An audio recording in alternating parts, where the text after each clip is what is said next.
YouTube, what's going on? Welcome back to the channel. Welcome to the video. In this video, we are going to be covering the topic of, can you eat too much protein? It is a question I get asked very often, and there is a lot of nuances that go into answering this question, which is why, like, when I do more of kind of like the short form content, like my Instagram or my TikTok, which if you don't follow me there, you can follow me at Eric Roberts Fitness. But when I do short form content, I really can't dive into the in-depth weeds and the nuances of like the actual question, because the answer is, it's my favorite answer, it depends. Can you eat too much protein? It depends on so many different scenarios, which, as you can see, we will touch on a lot of these scenarios right here, right now. So stick around, let's get into it. First and foremost, we're gonna cover the scenario of, you've probably heard this before, you can only digest 20, 25, 30 grams of protein at once. You shouldn't eat more than 30 grams of protein at one meal because your body won't absorb it or digest it or do whatever these people say it does or doesn't do. And so there's two things I'm gonna talk about. I'm gonna talk about the problem with this statement, and I'm also gonna talk about the positive thing with this statement. I tried to be very unbiased here, and I try to give you, again, the most in-depth answer possible. So first and foremost, the problem is just, it's not accurate. There are too many studies to show that even if your body can quote unquote only absorb 20, 25, 30 grams of protein at once, whatever the magical number is, and by the way, that magical number came from one study, which I'll link here below, that basically had young resistance trained men after their workout showed roughly about 20 grams of protein was what their body digested at that particular moment in time. The issue is, not everybody is a resistance trained young man. Not everybody has the protein needs of a 20-year-old resistance trained young man. Not everybody has the testosterone or the metabolism or the lean muscle mass, or basically you're different, you're an individual. So one study of just young resistance trained men is not going to conclude what every single person should be doing forever. And the second thing is, there have also been other studies that show, like this one right here, which I will link here again below, they had people,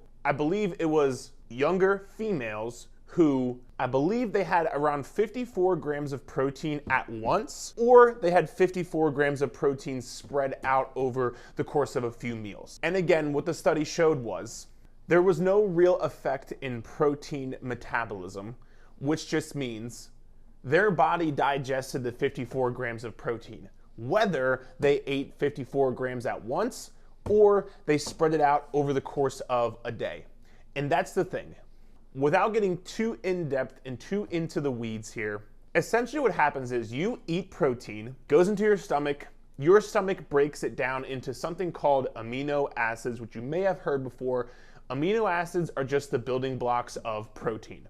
And then your small intestine takes these amino acids and transports them into your bloodstream. But there is only so many transporter cells that can have you get these amino acids and put them into your bloodstream. So people think, oh, well, because you only have so many transporter cells, again, you can only digest 20, 30, 40, whatever it is, grams of protein at one time. There's a few faults with this, which is number one, there are different kinds of protein that digest at different rates. For example, let's just simply talk about a casein protein versus a whey protein. A casein protein is a slower digesting protein. So that would mean, since it's slower digesting than whey protein would be, you're not gonna have as many amino acids needed to be put into the bloodstream at once because it's digesting at a slower rate than whey protein is. Or for example, if you had egg whites versus Greek yogurt. Greek yogurt, again, is a slower digesting form of protein. So you wouldn't need to have as much transporter cells to put the amino acids into the bloodstream because it digests slower to begin with. And the second part to this is, your body has kind of like fail-safes, if you want to call it sometimes, where, for example, if you have protein in your stomach, what your body can do is it can delay the release of those proteins and the digestion of those proteins so that your body essentially puts the amino acids into your bloodstream when you need it or when it can take it. So essentially being, the problem is, it's just not true. And let's just say it was true. Your body is going to digest what you give it and absorb what you give it when it comes to protein. At the end all be all, you would essentially break down the protein into something called glucose, which again, without getting too in depth here, Just think of glucose as potentially like energy for your brain or your liver or whatever you need to have energy for. So that's the problem first and foremost. It's not true. You can have more than 20, 30, 40 grams of protein at one meal, because even think about myself. If I weigh 260 pounds and I have more lean muscle than you, or vice versa, right? I would need a higher protein goal for my body and my lean muscle mass and my structure than maybe you would if you're 5'3", 140 pounds. But what am I supposed to do? I can only eat 20 grams of protein at once, so I'm gonna have 16 meals throughout the day? No, this depends on you as well. Like if you are more active than I am, you would probably need more protein as well. So there's so many variables that come into play, which we'll talk about how much protein you should be eating later on at the end of this video. But please just know this whole concept of your body can only digest 20, 30 grams at once. It's not true. Your body's gonna digest what you give it. Now, with that being said, I do actually like the concept of this. I'm gonna tell you why. It's not about an exact number, it's more so just having more frequent protein feedings throughout the day for two main reasons. Number one is because of something called muscle protein synthesis. There are studies that show if you have protein roughly every 3 to 5 hours, you are going to optimize your muscle protein synthesis, which muscle protein synthesis, or sometimes people will like refer to it and just put the acronym MPS. This is just essentially, again, without getting too in depth here, how your body builds strength and builds muscle and recovers from your workouts. So if you eat protein roughly every 3 to 5 hours, you may only get 20, 30 grams of protein at the meal, not because you can't digest more than that, but just because like you spread your protein out over the course of the entire day. Let's say you're somebody who's trying to eat 150 grams of protein. If you eat 30 grams of protein 5 times a day, that just spreads your protein out evenly throughout the day to optimize muscle protein synthesis. Not necessarily because you can't eat more than 30 grams at once, you're just roughly getting around, and again, if it's 35 grams one time or 27 grams one time, whatever the case may be, you're spreading out your protein intake evenly throughout the day to optimize muscle protein synthesis, not necessarily because you can't digest 30 grams at once. And number two, I've just seen coaching literally thousands of people, if you eat protein more frequently throughout the day and spread it out evenly throughout the day, you can really keep your hunger at bay. And if you're somebody who's trying to stick to a diet or stay within your calories or whatever the case may be, if you eat protein more frequently throughout the day and spread it out a bit more evenly, not like have 10 grams of protein at breakfast and then like 15 grams at lunch and try to get like 120 grams of protein at dinner, which we'll talk about that whole scenario here in a second. But if you do that, that's probably, even though you are eating protein frequently, it's not really spread out evenly. And so you're probably going to get to the nighttime starving because you're not eating a ton of protein throughout the day. So for those two main reasons, I do actually like having that, like, call it 20 to 40 grams of protein kind of spread out evenly throughout the day. But it's not because of you can't absorb it, it's more so for those two reasons, for muscle protein synthesis and to keep your hunger at bay throughout the day. So hopefully that covered that right there. If you have any questions on it, drop it below. And again, there'll be links to studies here in the description of this show if you want to check them out. Now, the second part is going to be talking about not just at one meal, but can you have too much protein overall for the entire day? And so there's a few it depends scenarios here, and we're gonna talk about them right now. Number one, just first and foremost, I have to say, if you are somebody who has pre-existing kidney issues, you may potentially be at risk for eating too much protein in one day. But if you're somebody who has this, you would probably know it, and if not, please feel free to check with your doctor. But that is the overarching scenario of, like, if you're having too much protein a day, that might potentially be why. So I just wanna say that first and foremost. The second scenario where you might be eating too much protein is if it causes really fucked up digestion. And even then, I wanna touch on a few things here. So a super high protein diet can sometimes cause your digestion to be messed up, but I would first and foremost look at the actual protein sources that you are eating. For example, I had a client one time who she was eating a very high protein diet for her body weight, but and she was getting some bad digestive issues. But when we took a look at the actual protein sources she was eating,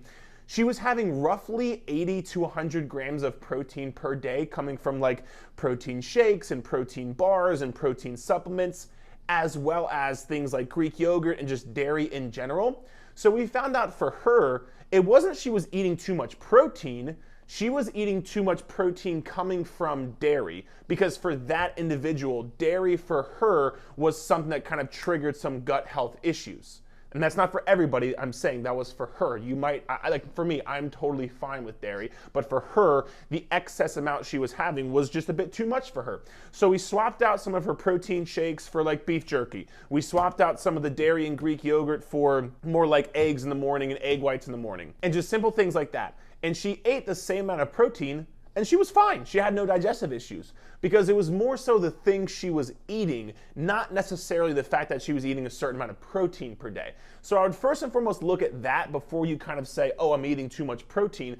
You may, but it actually might just be what are you eating that is causing you to potentially have some gut health issues. And again, it might not just be protein sometimes. It might be other things you may or may not be eating, which we'll talk about here in a second. This is also where this right here might actually come into play, because I've also seen sometimes, this is different for every single person, but sometimes if you're somebody who, again, you don't eat a lot of protein in the morning, you don't eat a lot of protein throughout the day, it comes to, 4, 5, 6, 7, 8, 9 p.m., you have like 120 grams of protein left to hit, and you're trying to fit 120 grams of protein into one meal. Yeah, if you do that, that very well may cause some digestive issues, which is why, again, we talk about potentially spreading out your protein a bit more frequently and a bit more evenly throughout the day to potentially rid yourself from some of those digestive issues from eating too much protein at one time. The third thing I'll say on this topic, and then we'll move on, I have also seen sometimes when people increase their protein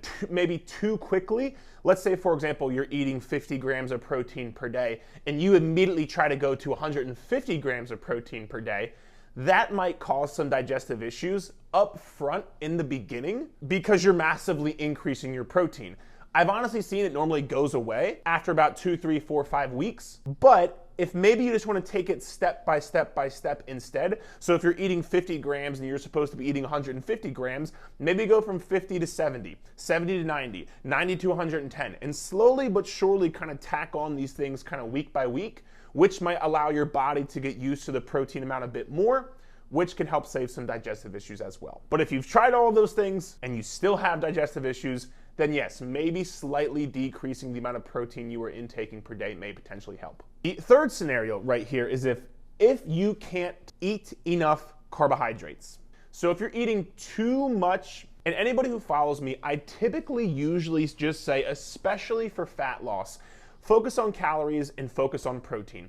And I will say this, I have not met many people, I have definitely met people and honestly coached people, but I have not met many people who are eating so much protein that they're not getting enough carbohydrates. But it does happen because, for example, if you are eating so much protein and you're not eating enough carbohydrates, there's a few things that could happen potentially from this. And number one is you are going to feel it in your workouts because carbohydrates are the main source of fuel for your workouts. So if you're eating, 200 grams of protein per day and you're only eating 40 grams of carbs per day, even though you're eating a ton of protein, which does help you recover from your workouts, you have no energy for your workouts because you're eating next to no carbohydrates. And so when you go into your workouts, you're going to be very lethargic. You're not going to lift as much weight. You're not going to build as much muscle. You're not going to do as many reps. Your performance is going to greatly suffer, which is why things like the carnivore diet or the keto diet is not the best, especially for workout performance,